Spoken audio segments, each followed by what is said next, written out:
Who can forget the media images from previous Arab-Israeli conflicts? The patterns of repeating smoke in Beirut. The same Palestinian grandmother weeping in different locations, day after day after day. And the series of stuffed animals, apparent victims of Israeli airstrikes, conveniently placed into position by an Arab prop man. Now in Gaza 2012, it's happening all over again. CNN and BBC ran this footage of a supposedly injured man in Gaza. 30 seconds later in the report, the man is shown miraculously walking around, healthy as a lark. Here's an injured child tweeted by the BBC as a victim of Israeli strikes on Gaza. In truth, the photo is of a child injured 1 month earlier in Syria's civil war. Hamas uploaded this photo of a Palestinian child wounded in an Israeli airstrike. You guessed it, another recycled image from Syria. CNN called this child another victim of an airstrike, and Egypt's prime minister called him a martyr killed by Israel. But experts at the Palestinian Center for Human Rights confirmed that the boy was actually killed by a Hamas rocket that fell short and landed in Gaza. Yahoo News posted this slideshow of Gaza children caught in the crossfire. Gaza children? The Hebrew writing clearly indicates this is a photo of Israeli children seeking shelter from Hamas rockets. There are also staged photos coming out of Gaza. Here's a Palestinian man just a split second from picking up a pristine doll lying perfectly positioned, as the photojournalist just happens to be down on the floor at the precise moment. It's simply too good to be true. Then there's plain old anti-Israel bias masquerading as news. This CNN report shows total disdain for Israel. How do these airstrikes, Mark, bring peace and quiet? 15 children are wounded. These aren't targeted operations. Aren't you making an already bad situation worse? This CNN special report says that Hamas operates schools, hospitals, and religious institutions, soup kitchens, and orphanages in Gaza and the West Bank, and runs an effective social welfare program. NBC had this to say about the deadly Gaza rockets that have caused hundreds of Israeli casualties. The rockets are essentially very ineffective. They rarely do damage. Hamas is using the media to deliberately incite public opinion against Israel, and news agencies are complicit in this fraud. From Israel, I'm Shraga Simmons.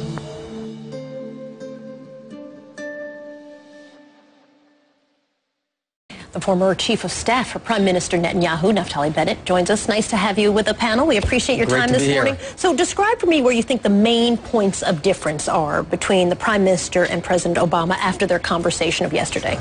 I mean, I think the good news is that President Obama made it patently clear that it's in Americans' national interest to prevent Iran from going nuclear.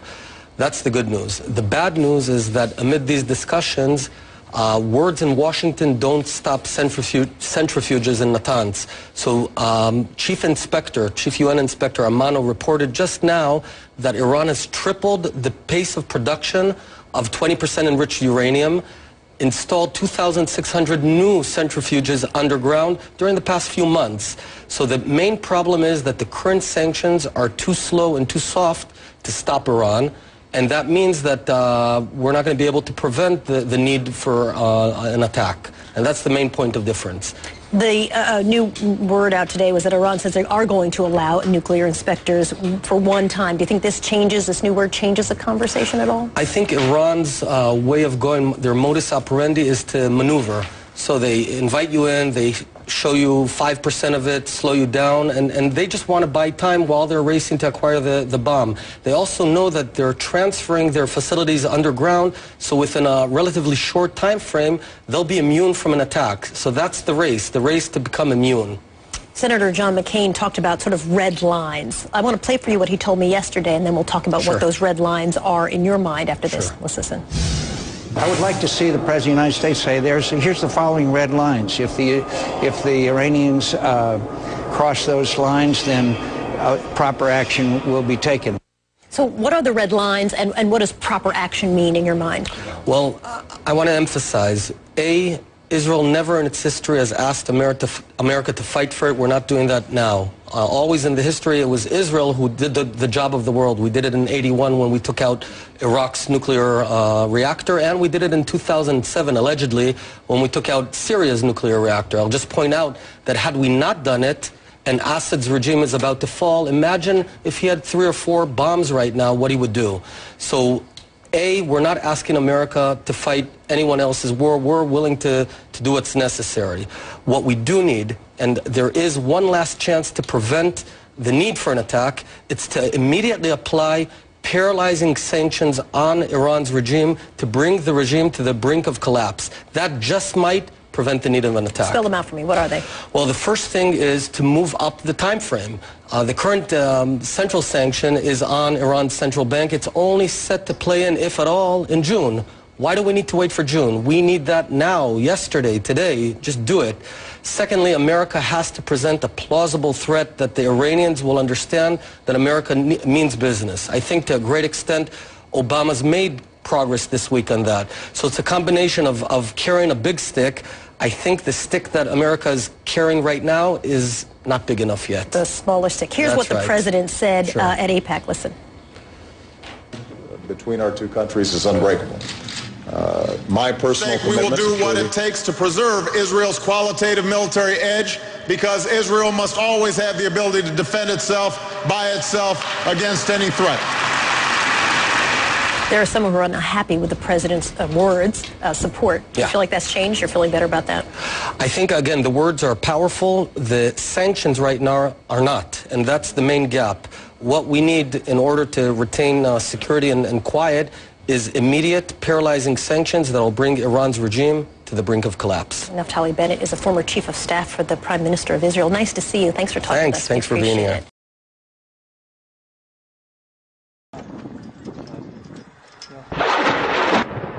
Dear critic of Israel, do you want to be taken seriously? If you're serious about criticizing Israeli policies, but not questioning Israel's inherent right to live in peace and security, now is the time to raise your voice. Speak up and say that the hundreds of rockets being fired from Gaza at Israel are an abomination.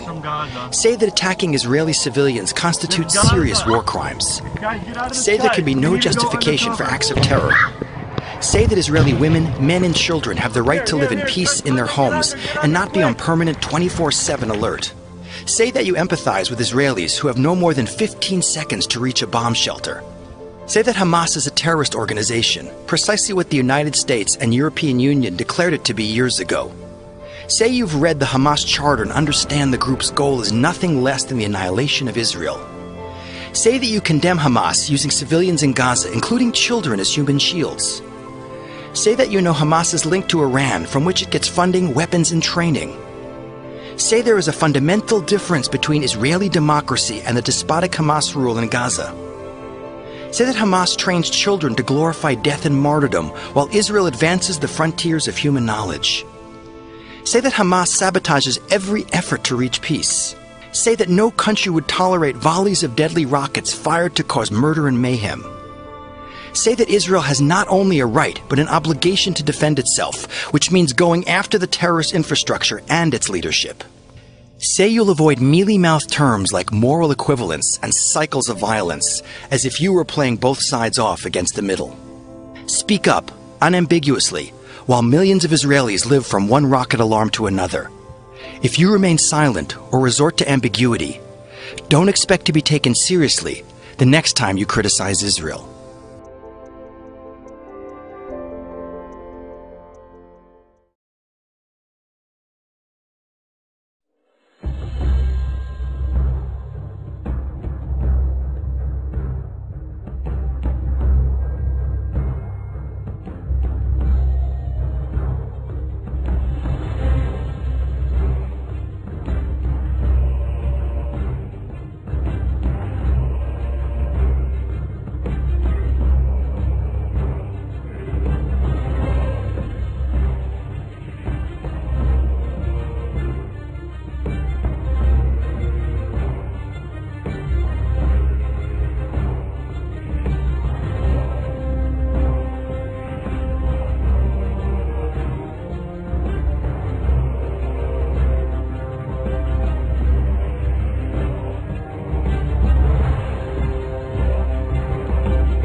us now former Chief of Staff for Israeli Prime Minister Benjamin Netanyahu, Naftali Bennett. Very good to have you on the set with us today. Good morning. Great to be here. We brought in some reinforcements for Dan, who's been outnumbered for some time. Unbelievable. 5-on-1, 6-on-1. You guys have to fly them in from abroad. This is the American-Israeli alliance in action. So talk about the Prime Minister's speech yesterday. Well, I mean, I think this week we've made tremendous progress in the sense that Obama, for the first time, made clear that preventing an Iranian nuclear weaponized Iran is supreme national interest of America. He says that he has Israel's back. Do you believe the president? Well, the bad news is that words in Washington don't stop centrifuges in Natanz, because during this very week, Chief Inspector Amano, the UN inspector, reported that Iran has tripled the pace of production of 20% grade uranium. They're transferring their facilities underground to be immune. And they're racing towards acquiring a nuclear weapon. The words aren't going to stop them. The current sanction regime will not do the job. Does this move your former boss, Prime Minister Netanyahu, one step closer to taking military action against Iran? Well, there's still one last chance to avert an attack, and that's if America and the world immediately implements devastating sanctions that will bring Iran's regime to the brink of a collapse. That's the one thing that could prevent the need for an attack, but we're not there. The current sanctions, the most important of them, are only going to play in June. We ought not to be waiting for June. We should do it right now. Dan Senor? If those sanctions don't work, if diplomacy doesn't work, the clock could run out to the point that Israel doesn't have the military capability to conduct a successful strike against Iran and eliminate or substantially delay the nuclear program. Is there any precedent for an Israeli prime minister? Because at that point, by the way, it's in America's hands. That's right. Either America takes care of Iran or no one takes care of Iran. Is there any precedent for an Israeli prime minister to outsource that kind of decision-making to an American president about an issue of existential security for Israel? Absolutely not. I think Israel's short history and the Jewish nation's long history taught us a very clear lesson. We have to depend on ourselves. While America is certainly our biggest and best friend, we cannot outsource our national security and our very existence to the United States. I'll just note, you were talking a lot about Syria. Israel allegedly in 2007 bombed Syria's nuclear reactor. If we hadn't done the job of the world back then, just imagine what it would be looking like right now if Assad, while he's on his way down, has 2 or 3 nuclear weapons. He'd use them. He's got nothing to lose. It's a win-win. Either you get the Syrian nation behind you, or if you're going to die, at least die proudly as the guy who destroyed the Jewish nation. Naftali, there are many Americans who feel we're being slowly and now more quickly being led down the path to war by Israel in Iran. What would Israel expect of the United States from a military point of view? What kind of involvement would Israel want from the United States if you do decide to go ahead and strike sites inside Iran? Let me be very clear. Israel has never in its history asked America to send troops to defend us. Never. We've asked for ammunition, financial support. Never, and we're not asking that right now.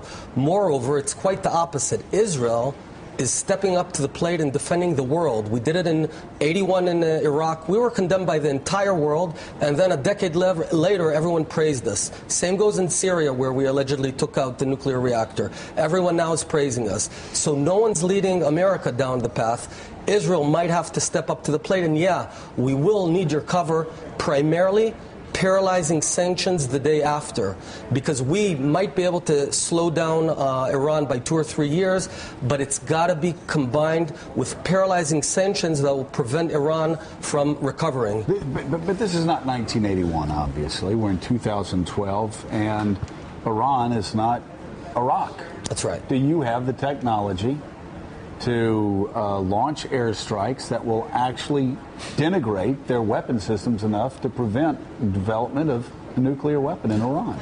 Joe, the short answer is we can slow them down dramatically, but it has to be combined with sustained sanctions on Iran so they won't be able to recover. So an attack alone won't do the job. An attack combined with a very determined world to prevent them from recovering will do the job. So you talk about crippling sanctions. Do you think President Obama has been aggressive enough in pushing for those crippling sanctions? I think the current sanctions are way too slow, way too soft to stop Iran. There's no way that sanctions that are only going to go into play in June are going to stop Iran. Look, guys, this has been the crown jewel project of Iran for the past 15 years. They've invested billions of dollars, their own reputation, tremendous efforts. They're at the 99-yard line. They're not going to give up because of feeble sanctions, and that's what we're seeing right now. If the world wants to prevent a conflict, there is one way to do it. Immediately, today, apply devastating sanctions, paralyzing sanctions on Iran that just might bring their leaders to abandon the nuclear program. Okay, so would your Prime Minister Netanyahu, agree to the following deal? We send Dan Senor to Israel, so we get him out of the U.S. That's a great start. But you need to come also. Oh, Lord. Naftali Bennett, thank you so much. Morning, Joe. Can I live in Tel Aviv? Be right back. I should do a show.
هاي الولد الصغير طخوه ما تمرين على الولاد الصغار طخ هيو طخ روح يا حبيبي طخ هيو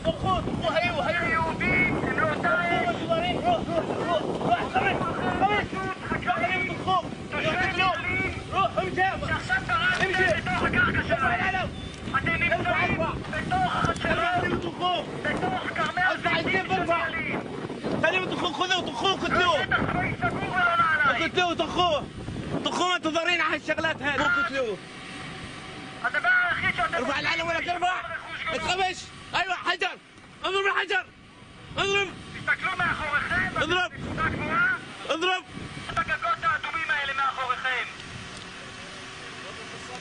התפקיד שלכם יש למפקדים של המפקדים שלכם שולחים אתכם לכאן לכוון נשק על ילדים, על אנשים בגיל של ההורים שלכם, על חקלאים שנמצאים בתוך...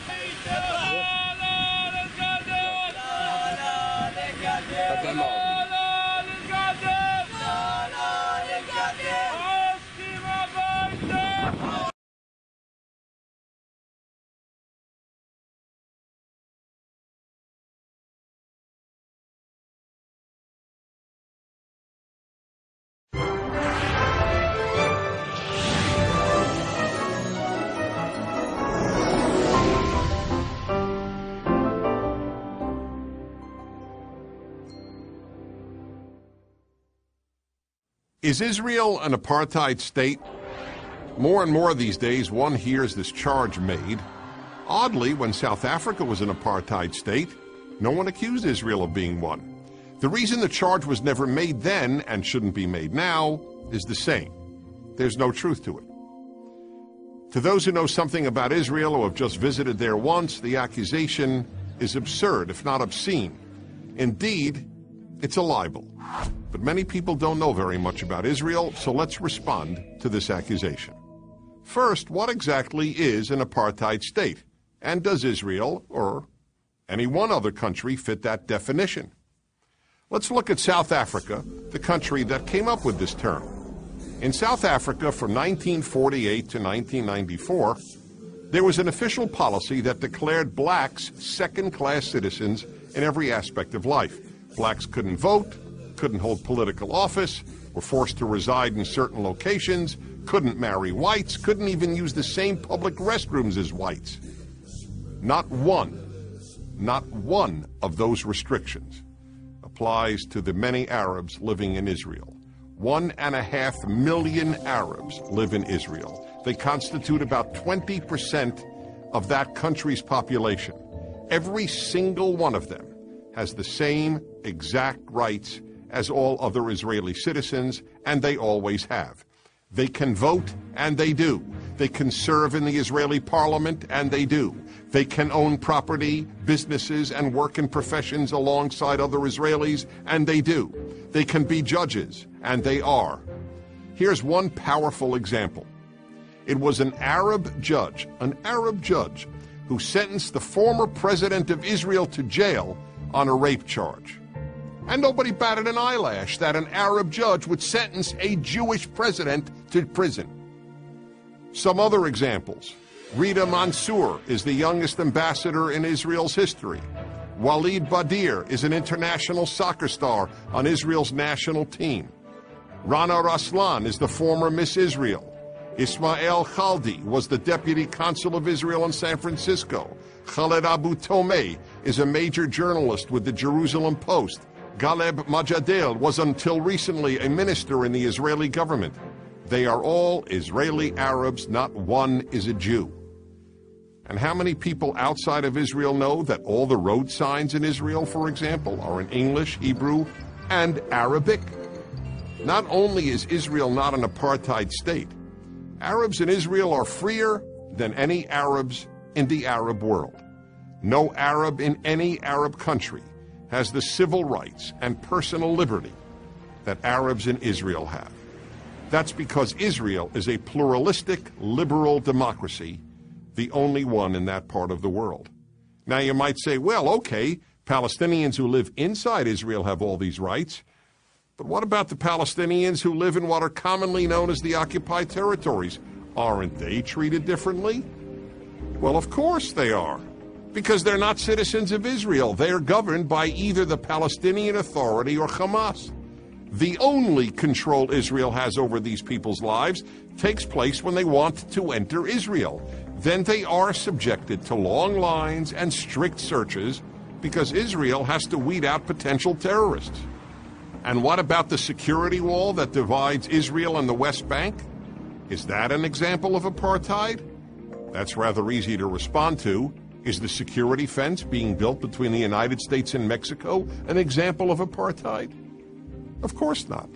Israel built its security wall solely in order to keep terrorists from entering Israel and murdering its citizens. And you know what? It's worked. The wall, most of which, by the way, is an electronic fence, went up in 2002 during a time when Palestinian suicide bombers were regularly murdering Israeli civilians in buses, on streets, and in restaurants. And the moment the barrier went up, terrorism went down almost to zero. So then, why is Israel called an apartheid state? Because by comparing the freest, most equitable country in the Middle East to the former South Africa, those who hate Israel hope they can persuade uninformed people that Israel doesn't deserve to exist, just as apartheid South Africa didn't deserve to exist. And if you don't believe me, just ask the people who know better than anyone else what a lie it is that Israel is an apartheid state, the one out of every 5 Israelis who is an Arab, which is why they prefer to live in the Jewish state than in any Arab state. I'm Dennis Prager.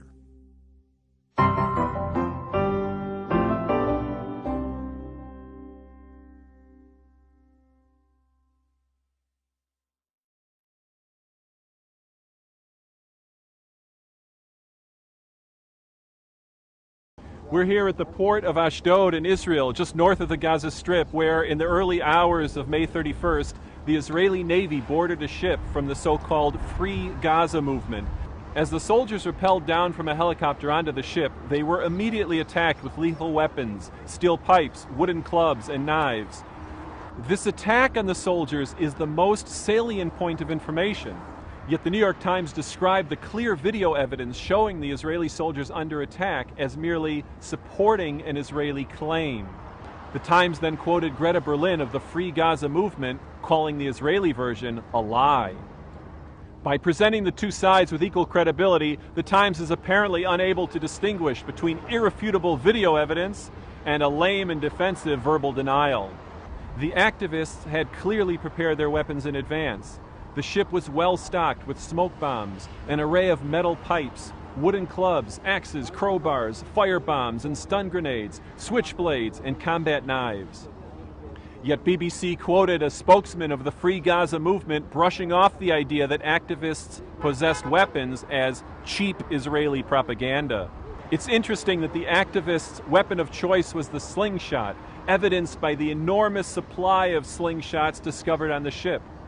This invokes the classic David and Goliath imagery, with Palestinians as the tiny stone-throwing David against the mighty gunships of the Israeli Goliath.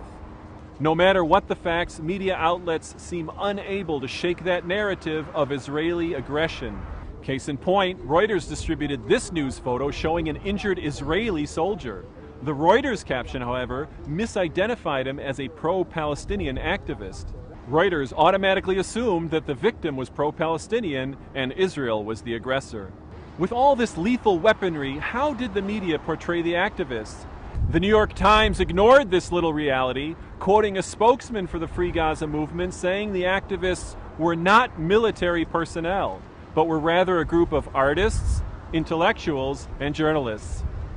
Let's step back and ask a more basic question. Why would the people on this ship actively initiate a high-level, violent, and lethal confrontation with the Israeli military? What did they expect would happen? It sounds suicidal. Actually, goading Israel into conflict is a primary tactic of Hamas and its cohorts. It's what prompted Hamas to fire 10,000 rockets into Israel, until finally drawing Israel into battle, which produced Palestinian casualties and a PR victory in the form of spectacular media coverage. Likewise, the flotilla ships are a win-win for the terrorists. If Israel allows the boats into Gaza, then Hamas succeeds in opening a route to import deadly weapons. Remember when Israeli troops intercepted the Kareen A, a freight ship carrying 50 tons of Iranian rifles, ammunition, and missiles? On the other hand, if Israel stops the boats, then Hamas covers its bets with the knowledge that should civilians be harmed, Israel will be censured by Western journalists who can forever be counted on to report the standard line that civilian casualties are always Israel's fault. This tactic of goading an Israeli response reminds me of Rachel Corrie, the young American woman who went to Gaza to protect the tunnels used by Hamas to smuggle bombs and weapons. When Corrie challenged an Israeli bulldozer, she was accidentally crushed to death. Now, at the time, George Rishwami, director of the group that sponsored Corrie in Gaza, told the San Francisco Chronicle that placing activists in dangerous positions is good for the Palestinian cause because, quote, if some of these foreign volunteers get shot or killed, then the international media will sit up and take notice. In fact, here's one of the peace activists telling of her willingness to die and how she sees this as a win-win. الآن نحن إما إحدى الحسنيين إما الشهادة وإما الوصول إلى غزة. It seems to me that this willingness to be killed is really an extension of the Hamas tactic of suicide bombings. A suicide bomber says, I'm willing to sacrifice my life in order to inflict damage on the Israeli enemy. Similarly, the activists on this ship initiated a violent confrontation, knowing full well that they would likely be killed, but they were determined to damage the Israeli enemy. Unlike a suicide bomber, however, whose success is measured by the number of Israelis killed, the goal of these activists was to damage Israel in the world's eyes using the media. I call them suicide activists. Their ultimate weapon is not a bomb belt. Rather, the media is their weapon. And these activists are willing to be killed in order to use the media as the weapon to delegitimize and demonize Israel. And this week, media outlets fell for it. Hook, line, and sinker. This is Shraga Simmons in Ashdod.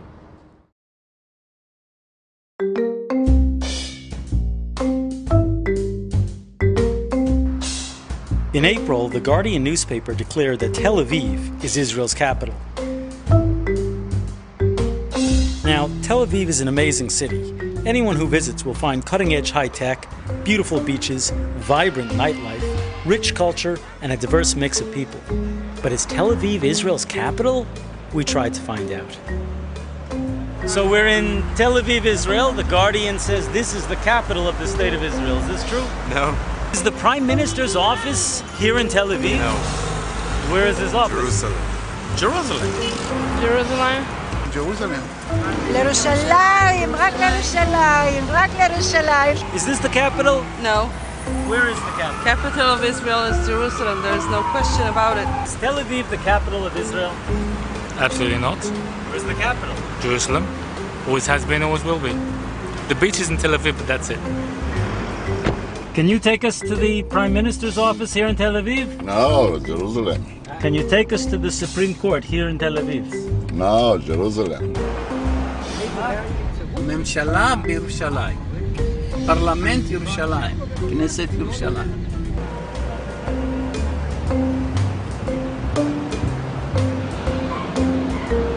The capital is in Jerusalem. Jerusalem. Jerusalem is the capital of Israel, not Tel Aviv. Jerusalem, and don't make me angry. Jerusalem is the capital of Israel, not Tel Aviv. So far, no one's been able to tell us that Tel Aviv is indeed the capital of Israel. But now, we're going to meet with the mayor. And certainly, if anyone can tell us the truth about where is Israel's capital, it's going to be the mayor. So, Mr. Mayor, it's an honor to meet you. Can you please confirm what they say in the British media, that Tel Aviv is indeed the capital of the state of Israel? No, there is one thing that Tel Aviv is not, and this is the capital of Israel. The capital of Israel for 3,500 years is the city of Jerusalem. Jerusalem is the capital of the state of Israel. Well, apparently there you have it. Tel Aviv is a wonderful city, but it's not the capital of Israel. Tired of seeing Israel getting slammed in the media? Check out honestreporting.com.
The Israeli-Palestinian conflict has been raging for decades, with both sides accusing each other of being the prime problem. But no accusation has stuck more readily as being at the core of the conflict as the Israeli occupation and supposed total control of the West Bank, including Israel's stealing of Palestinian dignity on a daily basis. So I decided to go to the Palestinian territory to find out what is really going on. גם מאחלים לו את האסון, אבל הוא שומר על הפסון, לא מתעסק עם קטנים או טיילון. בוא נרגיע את הטון. This sign was the first thing we saw before entering the West Bank. I have to admit, it made me a bit uneasy.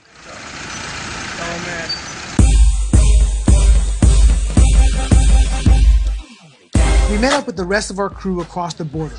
We had a Palestinian driver/bodyguard, a plugged-in local who knew the lay of the land. We also hired a local sound guy who showed up without any equipment, but did have a phone with a clearly unlimited texting plan. One of the main accusations against Israel is that they've installed a countless amount of checkpoints across the West Bank that disrupt Palestinian daily life and make it difficult to travel between Palestinian cities. In order to better investigate the truth of these claims, we took a drive. A long drive.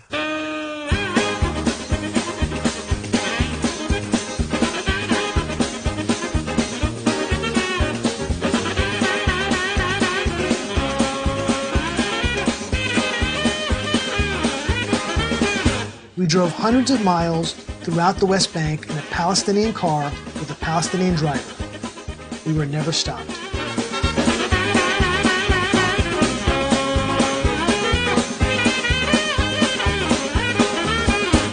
Where there are checkpoints is when one enters Israel from the Palestinian territories, which were put up after a rash of terrorism.